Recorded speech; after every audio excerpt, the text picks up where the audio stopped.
नमस्कार। जय श्री राम भाइयों। कर्मयोगी चैनल में मैं कंचन लाल राजपूत आपका स्वागत करता हूँ। ये चैनल विशुद्ध धार्मिक और आध्यात्मिक विचारों के प्रचार प्रसार के लिए बनाया है और इसके बाद जो सामाजिक स्थिति, जो समाज बिगड़ रहा है, अध्यात्म और धर्म का ह्रास हो रहा है, उससे संबंधित जो टॉपिक हैं जिससे प्रभावित हो उसके बारे में बात करता हूँ।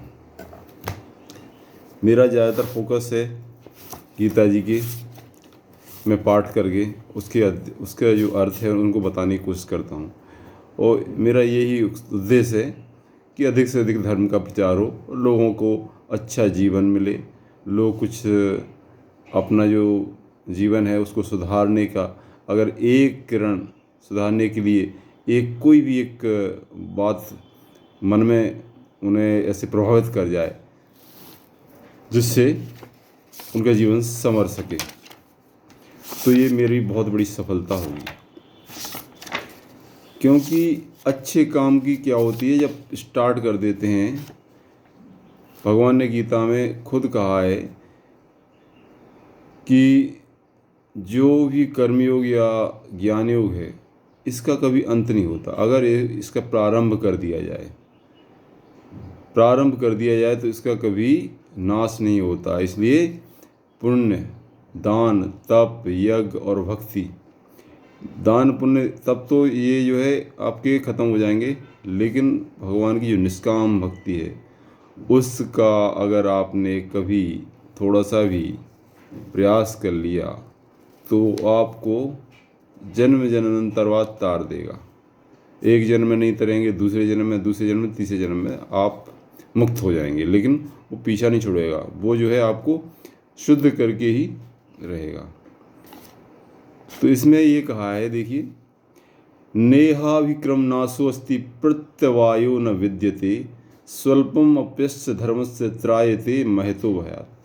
इस निष्काम कर्मयोग या भक्ति योग का थोड़ा सा भी आपने प्रयास शुरू कर दिया, स्टार्ट कर दिया क्रम, तो इसका अभिक्रम नष्ट नहीं होता। इसका क्रम जो सीरीज है ना वो बनी रहती है और इसका प्रत्यवाय भी नहीं है, मतलब इसका साइड इफ़ेक्ट भी नहीं है, इसका कभी उल्टा फल भी नहीं मिलता है। और इसमें स्वल्पम अप्यस यानी स्वल्प, थोड़ा सा भी अगर आपने धर्म किया है, थोड़ी सी भक्ति की है, थोड़ी सी भगवान पर विश्वास किया है, तो वो महान भय से आपकी रक्षा कर लेगा। तो इसी क्रम में मैंने कुछ 2-3 अध्याय किए थे पहले। तो वैसे कर्मयोगी चैनल है मेरा, अभी 5 सब्सक्राइबर हैं, कुछ नहीं है, 2 साल से पहले स्टार्ट किया था, क्योंकि ऐसे विषय लोग कम ही पसंद करते हैं। लेकिन मैं सब्सक्राइबर बढ़ाने के लिए नहीं, बल्कि अपने प्रयास को एक मन में जो एक भावना होती है कि जो कुछ निष्काम भावना से हम तो अच्छा कर्म करें, उसका फल कुछ ही मिले, इस भाव से स्टार्ट किया है। इसमें आप सब्सक्राइब करें तो आपका ही फ़ायदा है, नहीं मैं तो भगवान की भक्ति मान कर उसको करता जाऊंगा। चाहे आप लाइक करें ना करें, सब्सक्राइब करें ना करें, ये भगवान का काम समझ कर रहा हूँ मैं तो अगर अच्छा लगे तो कमेंट बॉक्स में लिखना। आज मैं आपको बताऊंगा 6वें अध्याय। 5 अध्याय मैंने शायद पूरे कर दिए, 5 अध्याय पूरे कर दिए मैंने। मैं 6वें अध्याय के बारे में आपको बताऊंगा। 6वें अध्याय जहाँ तक हो सके पूरा। अथ 6ठो अध्याय श्री भगवान वाच अनाश्रितः कर्म फलम कार्यं कर्म करोति यः स सन्यासी च योगी च न निरग्न च अक्रियः। तो भगवान कहते हैं कि अनाश्रिता, जो कर्म फल का आश्रय न लेकर कर्म करता है, यानी कर्म हम करें लेकिन कर्म फल के बारे में ना सोचें, उसका आश्रय न लें कि इस कर्म का फल क्या मिलेगा। तो जो कोई व्यक्ति कर्म फल को ना सोचकर, कर्म फल का आश्रय ना लेकर कर्म करता है, स सन्यासी, वह सन्यासी मानने योग्य है। चाहे वो घर में रहता है, गृहस्थ है, वो कुछ भी करता हो, नौकरी, व्यापार, विद्या, स्टूडेंट, लेकिन वो अपना कर्म करता है, लेकिन उसको कर्म फल की इच्छा नहीं है, तो वो सन्यासी के जैसा ही माना जाएगा। च योगी, वो योगी माना जाएगा। च न निरग्निचाक्रिया, और चाहे उसने अग्नि का त्याग ना किया हो, चाहे उसने कर्मों का त्याग नहीं किया हो, लेकिन उसको ये माना जाएगा इसने, ये सन्यासी है। क्यों? सन्यासी क्या करता है? अग्नि का त्याग कर देता है और कर्मों का त्याग कर देता है, क्योंकि उसे ब्रह्म की प्राप्ति हो जाती है। इसलिए वो अग्नि का मतलब जो अग्निहोत्र वगैरह हवन नहीं करता है, और जैसा मिल जाए पका या बिना कच्चा वो वैसे ही खा लेता है। और अक्रिया, च अक्रिया, अक्रिया माने जो कर्म को छोड़ चुके, यानी निष्क्रिय हो गया। निष्क्रिय कौन होता है? जिसे ये पता चल गया हो कि बस आत्मा ही एकमात्र सत्य है और बाकी सब प्रकृति के काम हैं, वो कर्मों का त्याग कर देता है। लेकिन जब तक कि ये ज्ञान ना हो तब तक हम कर्मों का त्याग ना करें, लेकिन कर्म फल की इच्छा का त्याग करने से ही उसी के फल माना जाता है कि आपने कर्म फल का त्याग कर दिया, अब सन्यासी। पहला श्लोक अध्याय 6 का, इसमें पूरी जो है समाई हुई है निष्काम कर्मयोग की पूरी थ्योरी है। यम संन्यासमिति प्राहुर्योगम तम विद्धि पांडव, न ह्यसन्यस्त संकल्पो योगी भवति कश्चन। यम संन्यासमिति प्राहुर्योगम तम विद्धि पांडव, तो इसके बारे में भगवान दूसरे अध्याय 6वें अध्याय का दूसरा श्लोक क्या कहता है, ये हम देखेंगे। इसलिए हे अर्जुन, जिसको संन्यास ऐसा कहते हैं उसी को तू योग जान। जो संन्यास है और योग है वो इक्वल हैं, क्योंकि संकल्पों को न त्यागने वाला कोई भी पुरुष योगी नहीं होता। योगी कौन है? जो संकल्पों को त्याग दे। संकल्प माने इच्छाएं, मैं ये करूँगा, मैं ये नहीं करूँगा, ये संकल्प विकल्प, तो इनका त्याग देने वाला योगी होता है। और समझे, और जिसको तो कोई भी संकल्प को त्याग नहीं करेगा तो वो योगी नहीं होगा, यानी निष्काम कर्म आपको करना ही पड़ेगा। समत्व बुद्धिरूप योग। अब तीसरा, आरुरुक्षोर मुनेर योगम कर्म कारणम उच्यते, योग आरूढ़स्य तस्यैव शमः कारणम उच्यते। तीसरा श्लोक क्या कहता है? तीसरा श्लोक कहता है कि जिस काल में ना तो इंद्रियों की भोगों में आसक्त होता है, जिस काल में कोई पुरुष ना तो इंद्रियों की भोगों में आसक्त होता है और न कर्मों में ही आसक्त होता है, उस काल में सर्व संकल्पों का त्यागी पुरुष योग आरूढ़ कहा जाता है। अगर देखिए योग के लिए कि योग में हम किस तरह से पता चलेंगे हमारी किस स्टेज पर हमारी पोजीशन है। हमने योग शुरू किया, पहले हठ योग होता है, फिर इसके बाद योग, आजकल योग समझ लेंगे कि योग आसन, योग आसन कोई योग नहीं है भाई। योग का मतलब होता है जुड़ना, भगवान के साथ जुड़ना। तो जिस काल में जब ईश्वर के साथ पूरी तरह से जुड़ जाता है तो उस समय क्या होता है, ना तो इंद्रियों के भोगों में वो आसक्त होता है और ना कर्म में ही ना तो कर्म करने की आसक्ति भी होती है कि मैं ही ये काम करूँगा। कई लोग ये बिना काम किए नहीं रहते क्योंकि उनमें आसक्ति हो जाती है उस कर्म में, तो वो भी आसक्ति है। भाई कर्म करो, उसको भूल जाओ, दूसरा मिल जाए तो दूसरा शुरू कर दो। यह अपना कर्म है, अपना कर्म कठिन लग रहा है तो उसको छोड़ना नहीं है भाई, अपना जो कर्म है उसको करते रहना है। उसमें आसक्ति, और ऐसा नहीं है कि मान लीजिए कोई ऐसा काम आएगा उसको छोड़ना पड़े तो उसमें आसक्ति इतनी मत रखो कि छोड़ ना सको। नौकरी है, इसके बाद छोड़नी पड़ी, दूसरी नौकरी मिल जाए, और ये नहीं कि मैं वैसी नौकरी करूँगा, वही काम करूँगा। भाई जो मिल जाए सामने भगवान ने दे दिया उसको करना ही तुम्हारा काम। तो इसमें कर्म में आसक्ति नहीं होनी चाहिए, इंद्रियों के भोगों में आसक्ति नहीं होनी चाहिए। कान अच्छा सुनना चाहते हैं, बुरा नहीं सुनना चाहते, बुरा मिल जाए तब भी सुनो से, ना अच्छा ना बुरा। जीव अच्छा स्वाद के लिए तो लालायत रहती है, अच्छा स्वाद मिल जाए तो बहुत खा जाएंगे, और कड़वा सा मिल जाए तो उसको अरे नहीं खाएंगे। भाई जो अच्छा या बुरा जैसा ही मिले ना, कड़वा या मीठा नमकीन जैसा भी, उसको प्रसाद मान के खा जाइए। उसमें ये मत कीजिए अच्छा है बुरा है। तो इंद्रियां जो इतनी है ना, वो उसमें दो तरह की चीज़ होती है। हर इंद्रिय के जैसे अच्छे लगता है, एक बुरा लगता है, अच्छा बुरा। तो अच्छे बुरे से मतलब नहीं है हमें उस काल में। तो जब इस तरह से मनुष्य होता है तो वो योग आरूढ़ कहलाता है, योग पर सवार हो गया। यानी योग की जो गाड़ी है ना, उस पर उसने सवारी कर ली। अब योग क्या करेगा, आपको अंतिम लक्ष्य तक पहुंचाएगा।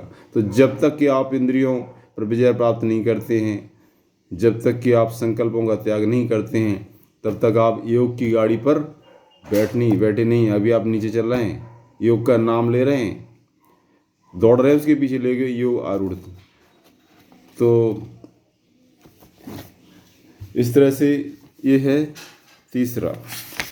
अब देखिए, यदा ही नेन्द्रियार्थेषु न कर्म स्वनुसज्जते सर्वसंकल्प संन्यासी योगारूढ़स्य तदोच्यते। चौथा श्लोक क्या कहता है? जिस काल में ना तो इंद्रियों के भोगों में आसक्त होता है, न कर्मों में आसक्त, चौथा था उसमें वो योगारूढ़ कहलाता है। पांचवा श्लोक क्या कहते हैं? उद्रेदात्म अनात्मानम न आत्मानम वसादेत आत्मैव आत्मैव ह्यात्मनो बंधुर आत्मैव रिपुरात्मना। ये बहुत बड़ी बात कही है कि अगर आप अपना उद्धार करने चाहते हैं, अगर संसार समुद्र से आप अपना उद्धार करना चाहते हैं, तो अपने आप कर सकते हैं आप। यानी जो भी भवसागर उससे पार होना है तो खुद ही स्वयं ही आपको अपना उद्धार करना पड़ेगा, और अपनी आत्मा को अधोगति में, उसको पतन में नहीं पहुंचाएं। क्योंकि यह जीवात्मा आप ही तो अपना मित्र है और आप ही अपना शत्रु है। कोई किसी का दूसरा कोई शत्रु मित्र नहीं है। आप गलत कर्म करते हैं तो आप ही आपके दुश्मन हो गए, शत्रु हो गए। अगर आप अच्छे कर्म करते रहेंगे तो आप अपने मित्र हो जाएंगे। को न काहू सुख दुख कर दाता, ये जो है रामायण में, रामचरितमानस में ही कहा है, कोई किसी के सुख दुख का कारण नहीं, वो खुद है। ये है आत्मैव आत्मनो बंधुर, आत्मा अपना बंधु, अपना ही भाई है। आत्मैव रिपुरात्मना, और आत्मा ही खुद शत्रु बन जाता है। यानी कोई किसी का शत्रु नहीं है, खुद ही जीवात्मा अपना शत्रु भी बन जाता है, अपना मित्र भी बन जाता है, बुरे अच्छे कर्मों के अनुसार।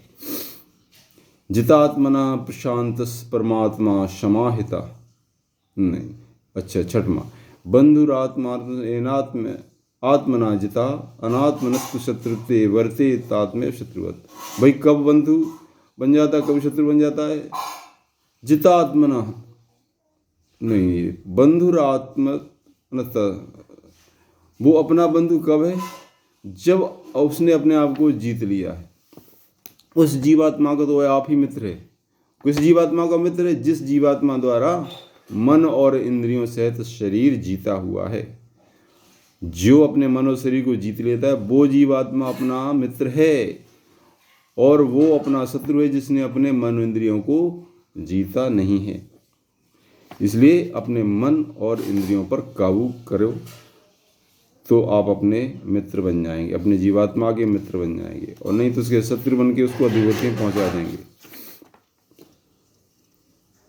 तो 8वां श्लोक है, ज्ञान विज्ञान तृप्तात्मा कूटस्थो विजितेन्द्रियः युक्त इत्युच्यते योगी समलोष्ट अस्म कांचनः। अब वो बता रहे हैं कि जो योगी होते हैं उनके क्या गुण होते हैं। जो महायोगी होते हैं, जो सिद्ध पुरुष होते हैं, जो अपने उच्चतम स्थिति पहुंच जाते हैं, उनके क्या गुण, उनके क्या लक्षण हैं, कैसे पहचान है उनके? देखिए, सबसे पहले तो ये है कि वो ज्ञान विज्ञान से तृप्त होते हैं। हम इसको ज्ञान और विज्ञान बोलते हैं, सही तो यही है, लेकिन वो बाद में गलत हो गया, ज्ञान कहने लगे ज्ञान को, और विज्ञान को विज्ञान कहने लगे। है सही, ज्ञान विज्ञान तृप्त आत्मा कूटस्थो विजितेन्द्रिय। मतलब ये हुआ कि जिसका, हे अर्जुन, जो अपने द्वारा खुद जीता हुआ है, वो ज्ञान विज्ञान से तृप्त है। कूटस्थो यानी आप अंदर ही, यानी वो अंदर स्थित है। विजितेंद्रिय, इंद्रियों को जीत चुका है। युक्त उच्चते योगी, वो योगी मिट्टी और सोने में कोई फर्क नहीं महसूस करता, उसके लिए मिट्टी और सोना बराबर है। वो योगी के लिए मिट्टी मिल जाए, मिट्टी जैसा, सोना मिल जाए वो भी मिट्टी के समान है, यानी उसे कोई लोभ लालच नहीं रहता है। सुहृद मित्र यार उदासीन मध्यस्थ द्वेष बंधु, जो अपने मित्रों में, सुहृद लोगों में और उदासीन और मध्यस्थ यानी और द्वेष बंधुओं में, कोई द्वेष, जो द्वेष करते हैं उससे, जो उसके मित्र हैं, जो सुहृद हैं और या उदासीन हैं या बंधु हैं, वो उनको बराबर मानता है। यानी दुश्मन हो, बैरी हो, दोस्त हो, भाई हो, रिश्तेदार हो, सबको वो कोई भेदभाव नहीं करता है। वो कहता है सब परमात्मा के रूप, सब बराबर है। साधु स्व पीछे पापी, साधु पुरुष हो या पापात्मा हो या पापी हो, समबुद्ध, वो उसकी बुद्धि सब में बराबर रहती है। योगी युंजीत सतत आत्मान रहस्य स्थिता, वो जो है अपनी आत्माओं को लगातार कंटिन्यूस अपनी आत्मा में ही लगाए रहता है। एकाकी, वो एकांत स्थान में रहना ज़्यादा पसंद करता है, या भीड़ में भी रहेगा तो खुद अपने आप में मस्त रहेगा। यानी एकांत वो अंदर ढूंढता है या कहीं बाहर, लेकिन वो एकाकी रहता है, किसी को डिपेंड नहीं करता है किसी पर। यत चित्त आत्मा, जिसकी आत्मा एकाकी हो, निराशीर, वो किसी से आशा नहीं रखता है, किसी से आशा नहीं रखता, अपरिग्रह, और बहुत कम चीज़ें अपने पास रखता है, वो ही काम चलाने लायक। अपरिग्रह माने जिस चीज़ से काम चल जाए बस वही, जोड़ने की कोई ज़रूरत नहीं है फालतू। सुचौदे से, तो ये जो है योगी के लक्षण हैं। आज इतना ही, कल इसी क्रम में मैं आगे फिर ज्ञान चर्चा भगवान की इस वाणी को सुनाने का प्रयास करूँगा। हमारी इतनी बुद्धि नहीं है कि इसके गूढ़ अर्थ को समझ सकें, फिर भी जितना भगवान ने हमें दिया है हम उसी बुद्धि से इसमें लिखा हुआ उसी अर्थ को अपने तरीके से, अपने बुद्धि से अनुसार करते हैं। भगवान श्री कृष्ण हमें ज्ञान दें और अपनी इस महान, इस ज्ञानमयी वाणी को एक्सप्लेन करने की शक्ति दें, ताकि हम इसका टीका कर सकें। जय श्री कृष्ण। आशा है मेरा वीडियो पसंद आएगा। कृपया चैनल को सब्सक्राइब करें, शेयर करें और लाइक करें, क्योंकि आपके लाइक करने से इस चैनल की इम्पोर्टेंस बढ़ेगी और इसकी एक्सेस बढ़ेगी, दूसरे लोग भी इसको सुने, देखें, क्योंकि हज़ारों लोग इस काम में लगे हुए हैं। एक गैलरी जैसा प्रयास है, हज़ारों बंद गैलरी ने सोचा था कि मैं भी पुल को बनाने में कुछ सहयोग करूँगी, तो हर बंदे को